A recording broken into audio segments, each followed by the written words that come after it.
Semangat pagi sahabat jejak sepatu planters, para petani kelapa sawit di seluruh penjuru tanah air, Bapak Ibu praktisi perkebunan kelapa sawit.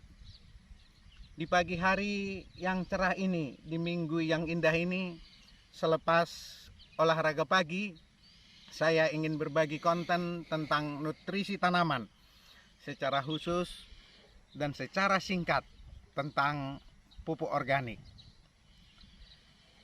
Pupuk atau nutrisi tanaman tidak secara simsalabim jadi menjadi buah tanaman atau menjadi TBS, tetapi melalui suatu proses yang panjang.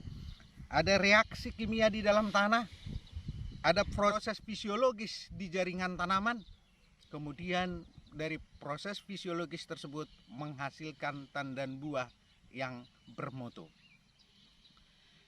Sebelumnya mari kita sejenak coba pahami. Jika manusia memerlukan makan, dia dapat mengambil makanan dengan tangan, memasukkan ke dalam mulut, mengunyah, menelan, dan di dalam tubuh akan diproses untuk menjadi gizi. Demikian juga dengan hewan. Hewan misalnya mengambil rumput-rumput, mengunyah, dan masuk ke dalam lambungnya, kemudian diproses menjadi gizi dan energinya. Lalu bagaimana dengan tanaman? Tanaman tidak ada tangan untuk mengambil makanan, tidak ada kaki untuk bergerak mencari makanan, dan tidak ada mulut secara langsung untuk memasukkan makanan. Oleh karena itu, mari kita pahami beberapa teori bagaimana nutrisi masuk ke dalam jaringan tanaman. Yang pertama yaitu teori adhesi dan kohesi, yaitu daya tarik-menarik antara suatu benda yang sejenis atau berlainan jenis. Misalnya, jika ada butir air terletak di atas meja dengan butir-butir air yang lain, jika berdekatan nanti akan tarik-menarik sehingga menjadi satu.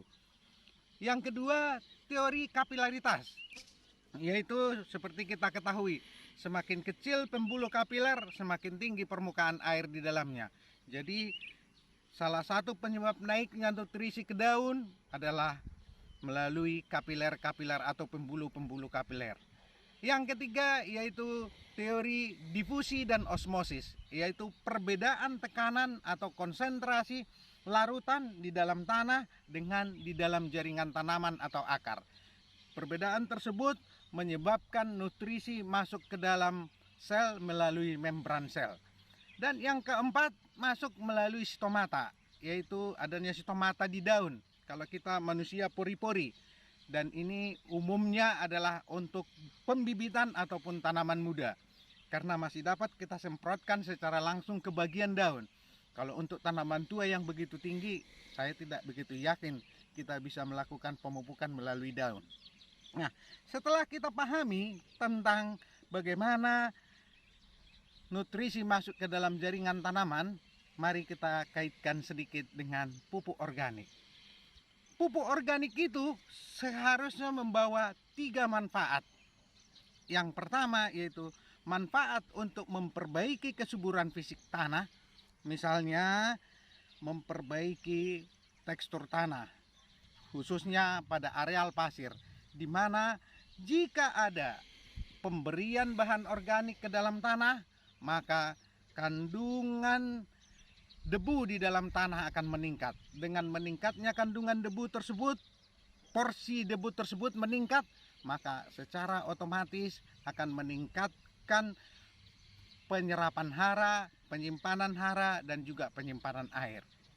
Dapat juga memperbaiki struktur tanah dan hal-hal lain secara fisik tanah. Yang kedua yaitu memperbaiki kesuburan biologi tanah. Ini yang terpenting. Ya, dengan pemberian bahan organik ke tanah, maka mikroorganisme yang ada di dalam tanah mempunyai makanan, sehingga menghasilkan energi untuk menguraikan bahan-bahan organik tersebut. Jadi bukan semata-mata hanya untuk menambahkan bahan organik, tetapi bagaimana meningkatkan mikroorganisme di dalam tanah. Yang ketiga, kesuburan kimia. Dengan pemberian bahan organik tentu saja kandungan kimia yang ada di dalam bahan organik tersebut akan lepas ke dalam tanah, salah satunya melalui proses biologi tadi. Nah, Perlu kita ketahui bahwa kandungan kimia yang diberikan oleh pupuk organik tidak langsung tersedia begitu saja bagi tanaman, harus melalui berbagai proses. Dan ketiga proses tersebut, proses fisik, proses biologi, dan proses kimia, semuanya bersinergis. Tidak hanya bisa biologi dulu, kimia dulu, atau fisik dulu, tetapi sama-sama bersinergis untuk menghasilkan nutrisi bagi tanaman. Lalu dengan penjelasan seperti ini, apa yang kita ambil dengan banyaknya pupuk-pupuk organik di pasaran? Pupuk organik diperlukan dalam jumlah yang besar untuk terjadinya reaksi yang tadi. Barangkali bahan organik dalam jumlah yang kecil bermanfaat sebagai suplemen bagi tanaman, barangkali ya. Karena sama seperti kita manusia, sebenarnya jika kita sudah mengkonsumsi suplemen ataupun vitamin, dokter tidak menganjurkan kita untuk mengurangi makanan pokok, tetapi tetap mengkonsumsi makanan pokok kita, nasi, sayur mayur, buah-buahan, lauk pauk. Jadi demikian juga dengan jeruk ini, jeruk peras ini adalah sebagai suplemen, bukan pengganti makanan saya untuk hari ini. Dengan penjelasan ini kami sangat berharap kita dapat menelaah, kita dapat memikirkan, mengkaji ulang sebelum memutuskan menggunakan pupuk organik yang mana. Konten pagi ini sengaja diambil di lapangan yang indah ini, yang lebar ini, yang hijau ini, dengan tujuan supaya semakin lapang pemikiran kita tentang nutrisi tanaman. Bersambung ke konten berikutnya. Salam jejak sepatu planters, semangat pagi.